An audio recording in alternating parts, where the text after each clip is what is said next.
Tudo bem com vocês?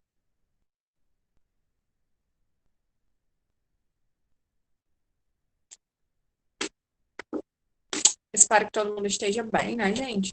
Hoje, 12 de agosto de 2020, estamos iniciando mais uma aula, né? Oi, Patrícia, boa tarde. Vamos iniciar mais uma aula de língua portuguesa. Ontem, gente, nós fizemos uma correção, né, sobre a colocação pronominal no livro. Ficaram faltando apenas 2 itens para serem corrigidos. Nós vamos terminar só de corrigir esses 2 itens hoje, tá bom? E vamos para a gramática. Então, já peguem a gramática de vocês, tá? O que é que eu tenho para falar para vocês? Na gramática, já adianto que nós vamos sim falar de colocação pronominal, tá certo? Como vocês já sabem, nem precisa eu explicar isso para vocês, né? Mas só para não ficar, para vocês não acharem cansativo, né? Que no livro a gente estuda determinado conteúdo e quando a gente vai para a gramática, esse determinado conteúdo está inserido lá na gramática também, no livro de gramática. Então, vocês têm a oportunidade de ver os conteúdos como se fosse 2 vezes, né? Vocês veem a primeira vez, né? E quando a gente vai para a gramática, é como se fosse uma revisão. Na gramática, esse conteúdo sempre vem atrelado a um tema transversal, né? Mas a gramática, os exemplos são mais exemplos, né? São exemplos diferentes do livro. Às vezes, coisas que não tem no livro, tem na gramática, né? Porque o livro divide espaço de gramática, produção e interpretação de texto, e ainda vem temas transversais, né, que é temas atuais, para serem discutidos. E a gramática não. É o assunto, como se diz no popular, nu e cru. Né? Então, vamos terminar de corrigir os 2 itens que faltaram ontem e já deixem a gramática aí, tá certo? Para a gente revisar a colocação pronominal. Vamos lá. No livro, nós paramos no item H, da página 267. Então, a gente vai corrigir o item H, tá certo? Da página 267. Ficaram faltando o H, né? Vamos lá. H. Aquela mulher, né? A chamou ou aquela mulher chamou-a? O que foi que vocês colocaram? Lembrando que essa questão era para vocês completarem com os pronomes átonos, né? Oblíquos. E era para vocês fazerem essa colocação da forma correta, segundo a gramática normativa, né? Muito interessante essa questão. E aí, qual o correto, gente, nessa questão? A mulher a chamou ou a mulher chamou-a? Foi que vocês colocaram, o que é que vocês acham, né, que está correto? Me digam aí.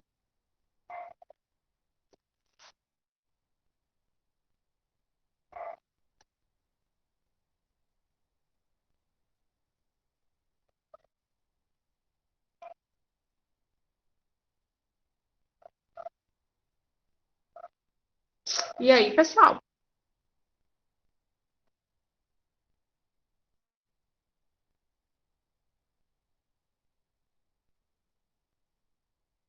Correto, Patrícia. Na verdade, nesse caso, né, tanto como a forma que o Patrício colocou, né, a chamou, como a forma chamou-a, estavam corretas, tá bom? Então, poderia ser das duas formas. A mulher a chamou ou a mulher chamou-a. De uma forma ou de outra, né? Essa frase estaria aí correta. E letra J, as frutas estão caindo. As segure ou segure-as. Lembrando que depois aí do cai tem um ponto, né? E tem segure-as ou as segure. A gente vai agora, tá? Para o livro de gramática. Correto, Sara. Por enquanto, nós estávamos corrigindo só os 2 itens que faltavam de ontem, tá? Isso. Segure-as, né? As frutas estão caindo. Ponto. Segure-as. Né? Acontece aí nesse segure-as, pessoal. Qual é o nome da colocação pronominal aí, hein? Quem é que lembra? A gente viu que tem três, né? Nesse caso aí, segure-as. A gente chama essa colocação pronominal de quê?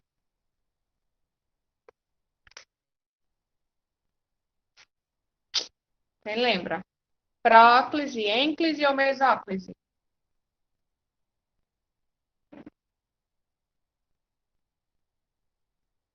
Correto, Patrícia, é assim, tá?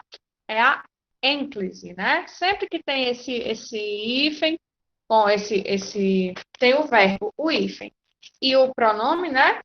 A gente chama assim de ênclise.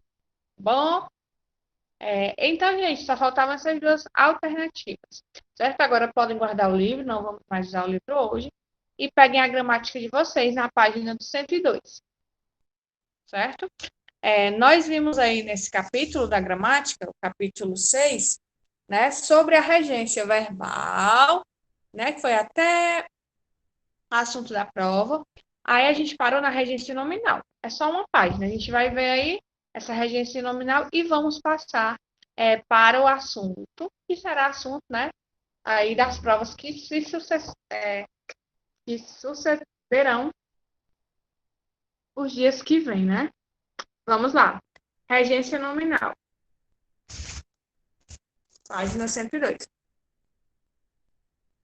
Como a gente já viu, né? Existe a concordância, existe a regência, e existe isso tanto verbal, né, quanto nominal, que é o quê? A regência é como o sujeito e o verbo concordam, né? A regência se trata de verbo e sujeito, que o verbo, né, sempre deve concordar com o sujeito e vice-versa, né? Em uma frase, verbo e sujeito tem que concordar. E a gente viu na regência aí sobre a regência dos verbos, que alguns verbos exigem algumas coisas.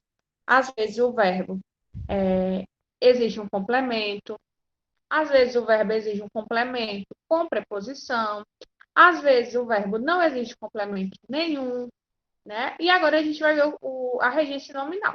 E quando a gente fala de regência nominal, nós estamos falando de regência do nome, né? Do substantivo, do pronome,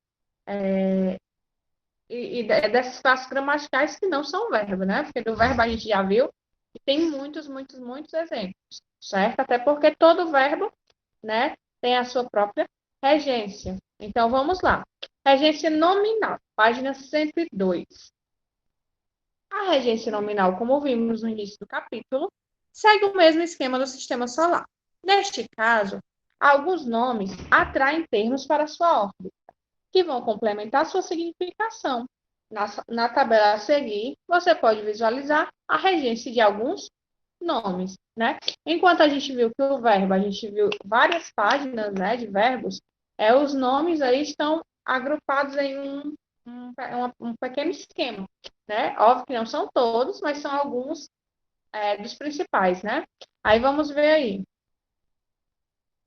Acessível a, afável com, para com, afeição a ou afeição por, né? Afeição a alguém, afeição por alguém. Alheio a, alheio de, análogo a, ansioso para, antipatia a, contra ou por exemplo. Gente, o que é isso aí? Eu não estou entendendo esses exemplos. É a forma, né, como esses nomes podem ser colocados dentro de expressões. Por exemplo, deixa eu ver aqui. Antipatia, tem aí. Antipatia a, contra e por. Ou seja, quando eu uso esse nome, né, antipatia, no caso esse substantivo abstrato, eu posso dizer simpatia a alguém, simpatia contra alguém, ou eu posso sentir antipatia ou simpatia, né, por alguém, certo? Então, eu posso falar aí, fazer essa colocação de três maneiras, né? Aí, apto a, da mesma forma, fulano está apto a começar a trabalhar. O fulano está apto para assumir os negócios do pai, né? essa concordância e essa regência nominal é em relação a isso, que alguns nomes, né, podem ter mais de uma colocação correta, né? Depois, a versão a versão para e a versão por, no caso aí da palavra, do nome, a versão, eu posso colocar ele dentro de uma frase das três maneiras, que as três maneiras vão estar corretas. Página 102, amor da gramática, tá bom, gente? Gramática. Aí vamos lá. Depois eu tenho aí avesso a, coerente com, compaixão de, para, com, por, compatível com, imune a, imune de, inerente a, junto a, lento em, nocivo ao, para, passível de, peculiar a alguma coisa, a alguém, né? Pendente de, preferível a, propício a, próximo ao, próximo de, composição de, composição com, conforme a. Vão seguindo aí nessa tabela, tá, gente? Para vocês não ficarem confusos. Constituído de ou constituído por, contente com, contente de, né? Por exemplo, eu estou contente de estar neste lugar, né? Então, o contente aí eu posso usar com a preposição com ou com a preposição de, vai estar correto, né? Aí tem o contíguo, a cruel com, cruel para, cruel com alguém. Nesse cruel aí, né? Pode ser cruel com alguém, cruel para alguém, certo? Curioso de, curioso por, desgostoso com ou desgostoso de, né? Desgostoso com alguém, desgostoso de alguma coisa. Vai depender muito aí do contexto, certo? Vamos lá, continuar. Desprezo a, desprezo de ou desprezo por, né? Meu desprezo a fulano, meu desprezo por fulano, né? Então, são vários exemplozinhos aí de usos, né, que a gente faz rotineiramente ou não, né? Mas que a gente pode usar com mais de uma colocação. A gente pode usar com mais de uma preposição. Por exemplo, desprezo a fulano por isso ou aquilo. Ou eu tenho desprezo por fulano.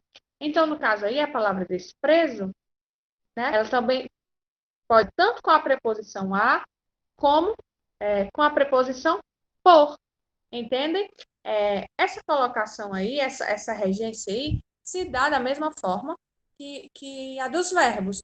Porém, óbvio que é diferente, porque uma classe gramatical são de verbos, outra classe gramatical são substantivos, pronomes,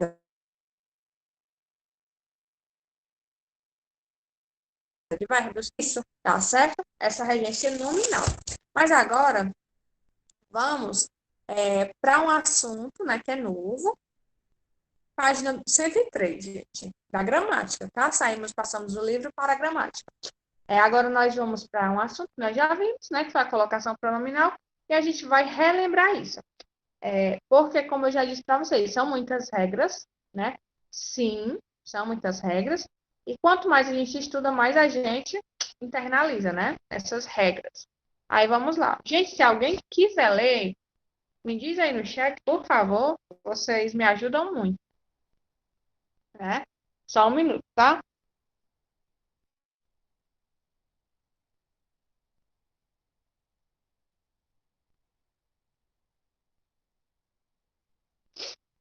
Vamos lá, né?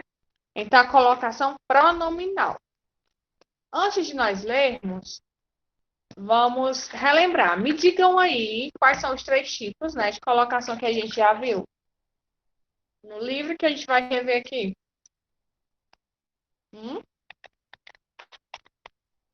Me digam aí no chat ou no microfone, podem me dizer se vocês lembram quais foram os tipos de colocação pronominal que nós vimos. Como eu perguntava a vocês lá quando a gente começou a estudar no livro, né? O que é que vocês lembravam com esses termos? Vocês disseram, né? Colocação do pronome, ou seja, a posição que o pronome átono pode ter dentro de uma frase e as regras para que a gente possa saber qual a forma correta de usar, né, de utilizar esse pronome dentro de uma frase que esteja de acordo com a gramática normativa. E aí, né? Quais são os três tipos que eu falei para vocês, gente? Me lembrem aí, relembrem aí, por favor.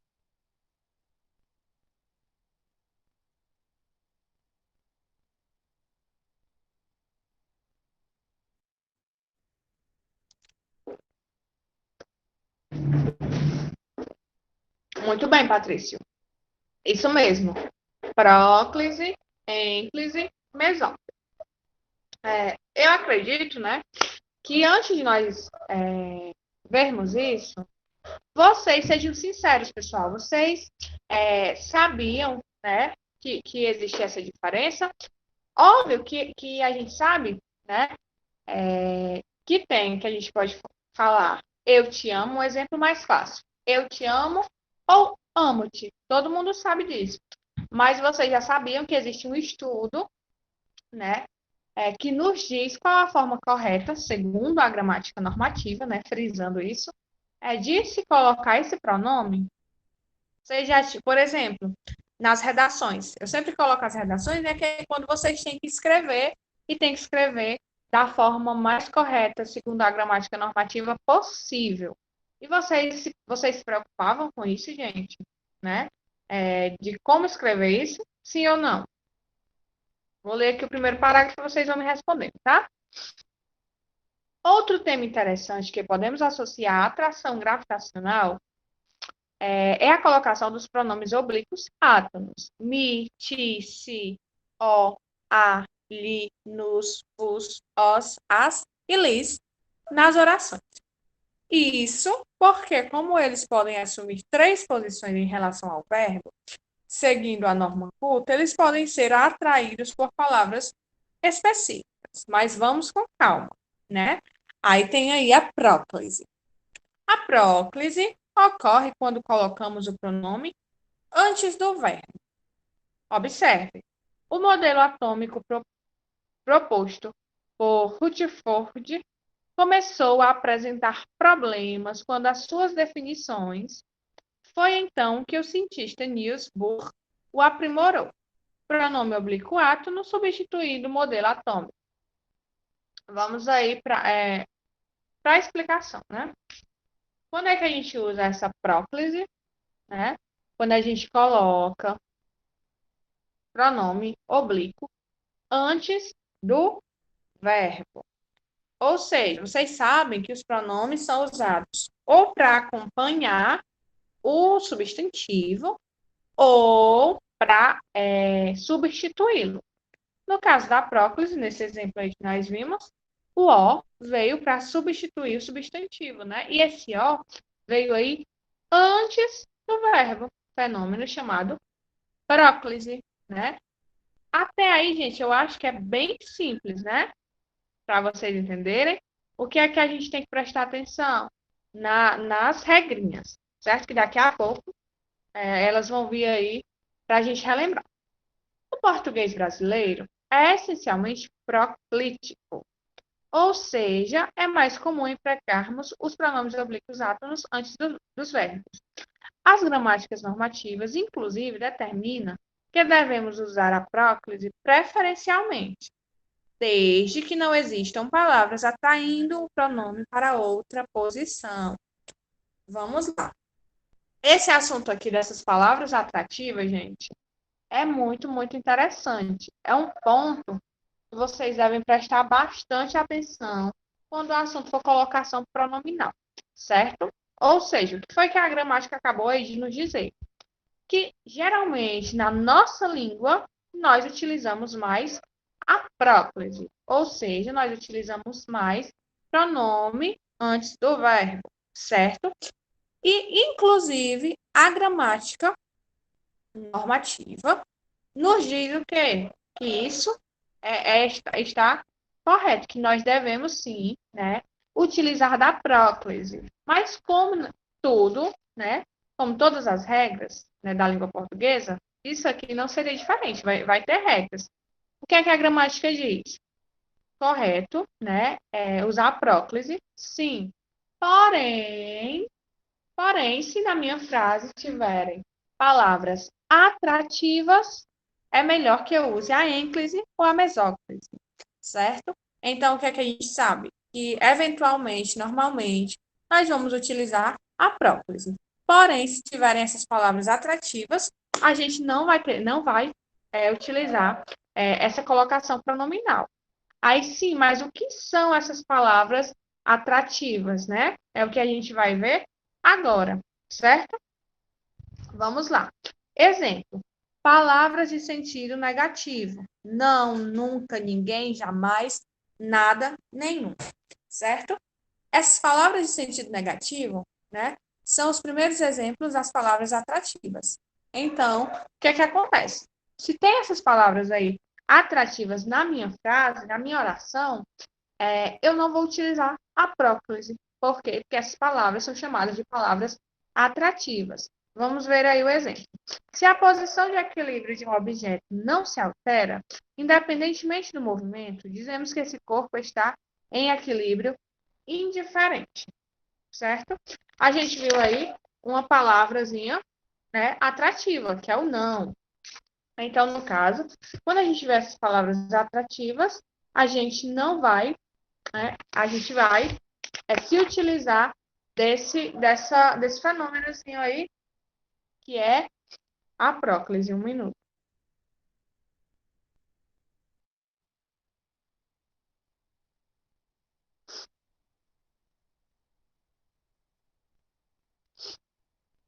Vamos lá, tá, pessoal? Próximo. Pronomes relativos. Que, quem, cujo, qual. O brinquedo João Teimoso é um boneco cuja maior parte do peso se concentra em sua base esférica. Próximas palavras atrativas. Todo, cada, tudo. Na natureza, nada se perde, tudo se transforma. Advérbios em geral. Já, só, talvez, sempre, aqui, bem. Antigamente, se pensava que a gravidade não era a competência da astronomia. Quando encontrarmos aí conjunções subordinativas, se, porque, como, quando. Caso lhe interesse saber, a vida na Terra só é possível por causa da gravidade. Preposição em, antes do verbo no gerúndio. Em, se tratando de resistência do ar, tem direção vertical e seu sentido é contrário ao da queda. Nas orações que expressam desejos, ou seja, as optativas. Deus te guie, meu filho. E o último exemplo aí, o último exemplo dessa página, né? Nas orações exclamativas iniciadas por expressão exclamativa. Quanto te custa dizer a verdade, né? E a próxima. Nas orações interrogativas iniciadas por expressão interrogativa. Quem se apresentou ontem? Esses são os casos em que a gramática normativa determina a colocação do pronome antes do verbo. No entanto, é importante dizer que sempre que houver uma vírgula entre uma palavra atrativa e o verbo, o pronome deve ser colocado depois deste. Antigamente, pensava-se que a gravidade não era de competência da astronomia. Gente, todos esses exemplos nós vimos no livro, né? Quando utilizarmos a próclise, ou seja, pronome antes do verbo. Há um detalhe que tem aqui na gramática que a gente não viu no livro, né? Todos esses exemplos que nós vimos é quando a gramática diz assim, como se a gramática dissesse assim, né? Nesses casos, vocês vão, sim, poder utilizar a próclise. Aí, o que é que vem aí no final dizendo? Uma regrinha bem interessante para vocês prestarem atenção quando vocês estiverem que fazer uso dessa próclise, dessa ênclise, dessa mesóclise, certo? Se a palavra atrativa, né, após a palavra atrativa vier vírgula ou ponto, vocês não vão poder utilizar a próclise. No caso, vão ter que utilizar a ênclise. Entenderam, pessoal? Ou não? Em todos esses casos que eu acabei de citar para vocês, foram os mesmos casos que a gente já citou lá, que eu já citei lá no livro, né? Vocês vão usar próclise. Porém, se depois de alguma dessas palavras atrativas vier aí uma vírgula ou um ponto, aí nesse caso Não, é uma exceção. Se tem vírgula ou ponto, vocês vão usar a ênfase. Posso sim. Vamos lá. Quando é que vocês podem, a gramática diz assim, nesses casos vocês podem usar a próclise. Em todos esses casos aí.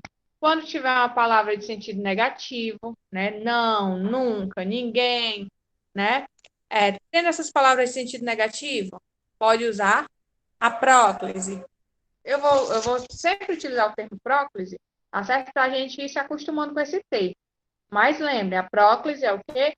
Pronome antes do verbo, tá certo? Que outras situações?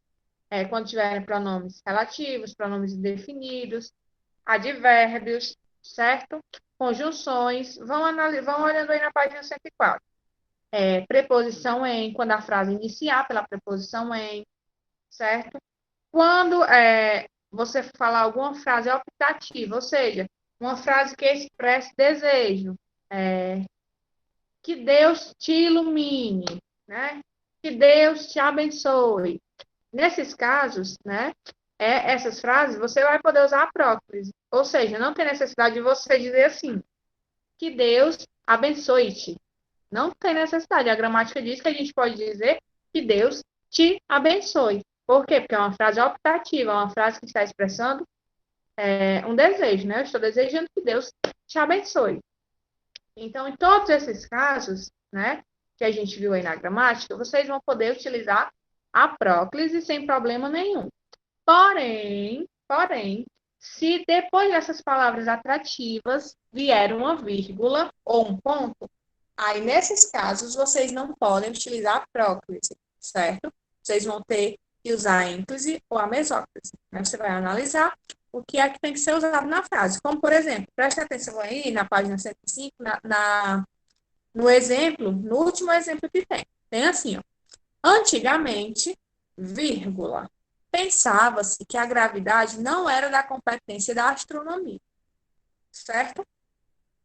Antigamente é um advérbio, certo? O que é que a gramática diz? Que quando a frase vier iniciada por advérbio, você pode usar a próclise. Ou seja, como é que ficaria essa frase?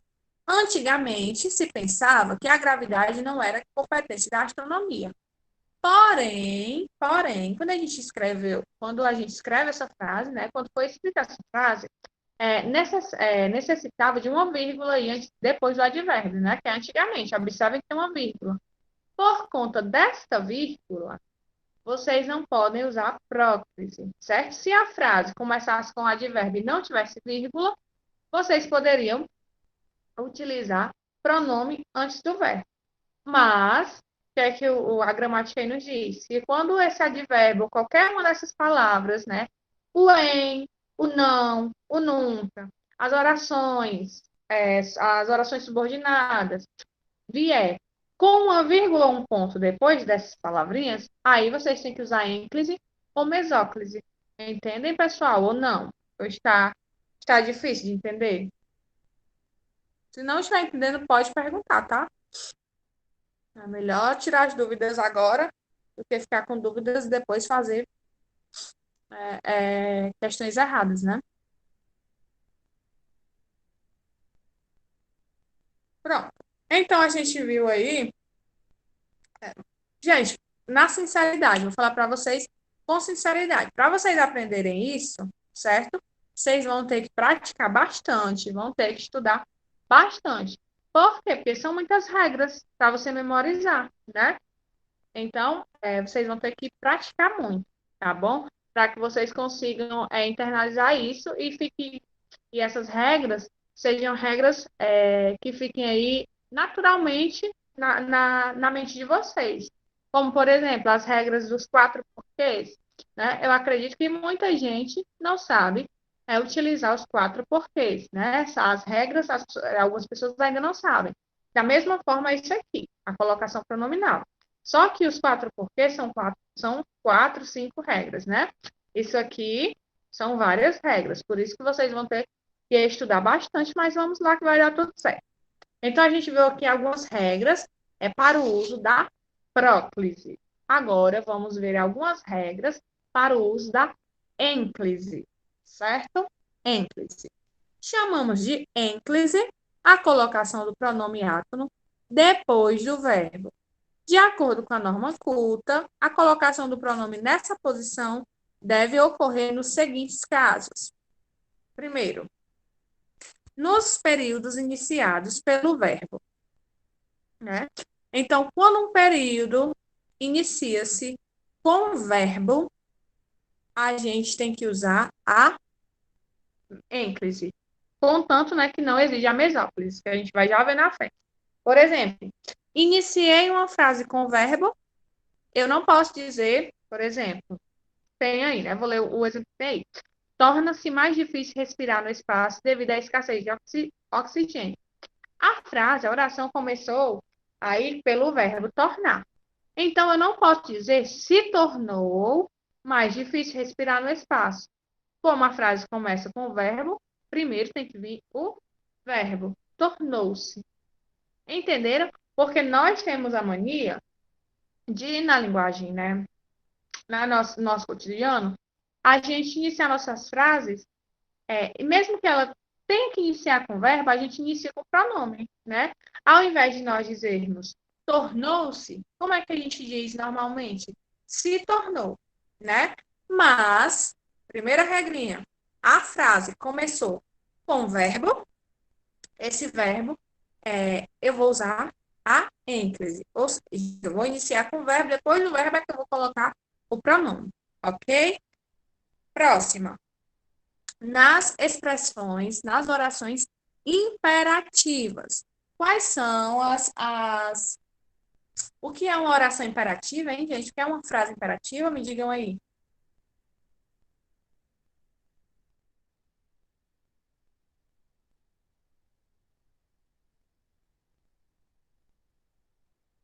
Hein? O que é uma frase imperativa?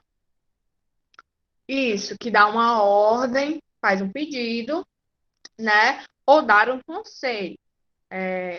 As orações imperativas, as frases imperativas, são exatamente essas. Dão ordem, conselhos ou fazem algum pedido.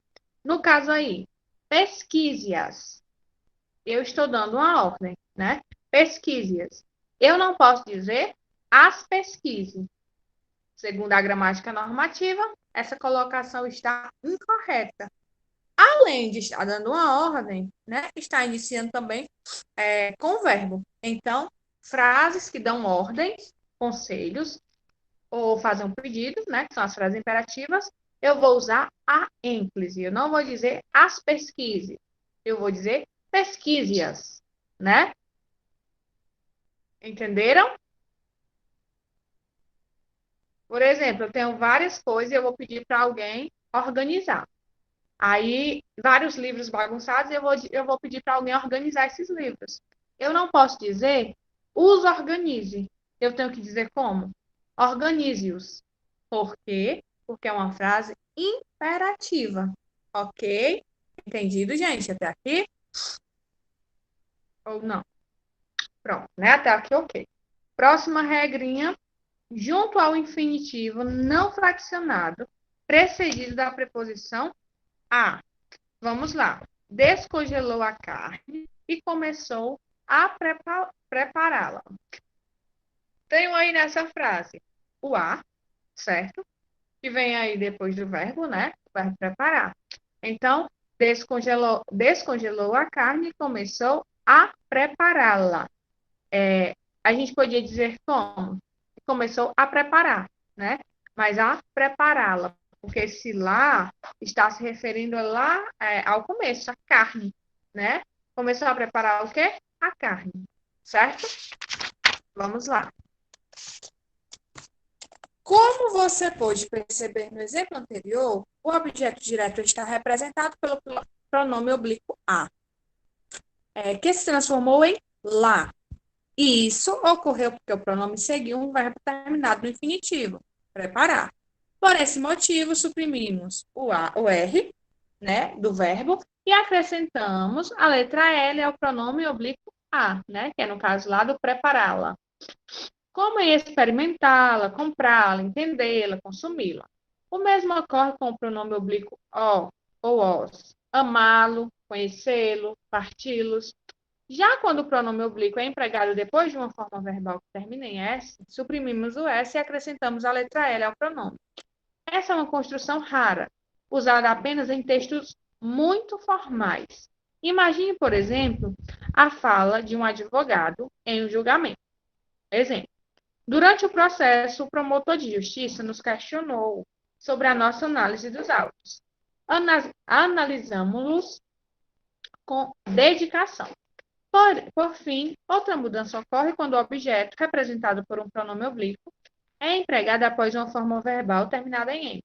Nesses casos, acrescentamos a letra N ao pronome. Buscaram-na, chamaram-na. Essa construção é também bastante formal. Então, aí, gente, são exemplos de quando ocorre a ênclise. Vocês perceberam, né, que tem muito mais regras aí na próclise, né? Por quê? Porque a próclise, na nossa língua portuguesa, é a mais usada, né? Por isso que tem mais regras para usá-la, tá certo? Gente, nós vamos encerrar aqui na ênclise, tá bom? E nós vamos, amanhã, continuar com a gramática, a gente vai falar da mesóclise, tá certo?